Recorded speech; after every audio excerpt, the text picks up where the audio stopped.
নুপুরের দাম 1000 টাকা হতে পারে, কিন্তু তার স্থান হয় পায়ে, আর টিপের দাম মাত্র 1 টাকা হলেও তার স্থান হয় কপালে। ইতিহাস সাক্ষী, লবণে কখনো পোকা ধরেনি, কিন্তু মিষ্টিতে প্রতিদিনই ধরে। মানুষ সোজা পথে চলতে চায় না, বাঁকা পথেই আগ্রহ বেশি। তাই তো মদ বিক্রেতাকে কোথাও যেতে হয় না, কিন্তু দুধওয়ালাকে বাজারে দাঁড়ে দাঁড়ে ঘুরতে হয়। আমরা দুধ বিক্রেতাকে বলি, দুধে জল মেশাওনি তো? আর মানুষ মদে জল মিশিয়ে খায়। আজ পর্যন্ত মানুষকে এতটুকুই চিনলাম। কচু পাতা দেখেছেন নিশ্চয়ই, উপরে সবুজ আর ভেতরে চুলকানিতে ভরা। ঠিক তেমনি কিছু মানুষ আছে, বাইরে থেকে দেখতে ভীষণ সুন্দর, পরিপাটি, কিন্তু ভেতরটা আবর্জনায় ভরা।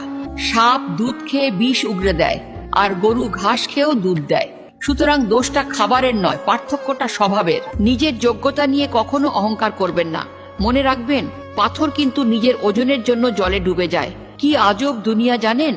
যার চোখে ঘুম আসে তার কাছে ভালো বিছানা নেই, আর যার কাছে ভালো বিছানা আছে তার চোখে ঘুম নেই। যার মনে দয়া আছে তার কাছে দেওয়ার মতো কিচ্ছু নেই, আর যার কাছে দেওয়ার অনেক কিছু আছে তার দেওয়ার মতো মনটাই নেই।